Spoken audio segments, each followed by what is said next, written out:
Hi guys, Harry and Hugo here in our private facility, Fitness Studio 46. And today we are going to show you guys how to properly perform the valve slide hamstring curl. Today we're going to go over the hamstring curl using valve slides or carpet sliders.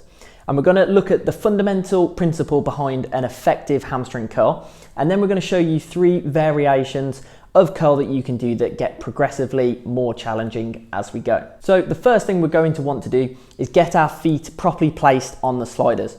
I've personally found that right in the middle or towards the front end of the slider is the best place to position your feet. If we go on the back, sometimes they tend to dig in and you might slide off. So that's our first step. Next up is our main cue, which is going to help you engage your core, your pelvis and your glutes and hamstrings so that they all work as one solid unit.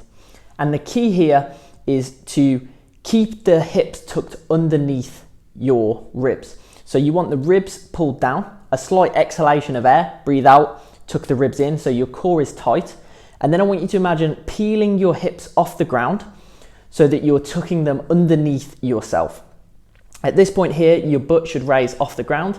Now we don't need to bridge all the way up, but we just want to keep the butt off the floor by peeling the hips off the ground.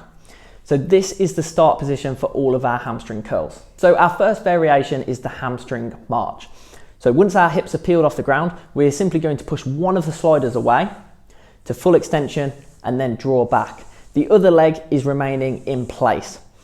So that is our first variation, making sure to keep the hips peeled off the ground this entire time. Our second variation is to move both legs at the same time. So we're going to control the extension out, pause, and then drop and reset. So drag the sliders back in and then peel the hips away again, core tight, and then extend away, relax, drop the butt down and reset. So this is just focusing on the negative aspect, just the extension of the lift. Our third and final variation is to control both feet away and then draw both feet back in whilst constantly keeping your butt and your hips peeled off the ground.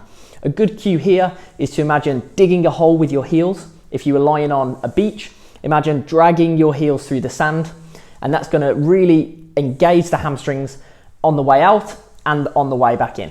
The hamstring curl is a great exercise for developing strength in your hamstrings and getting your hamstrings, glutes and pelvis to all work together. Training your hamstrings in this fashion whilst your hips are extended is a great way to improve your athleticism, strength and functionality.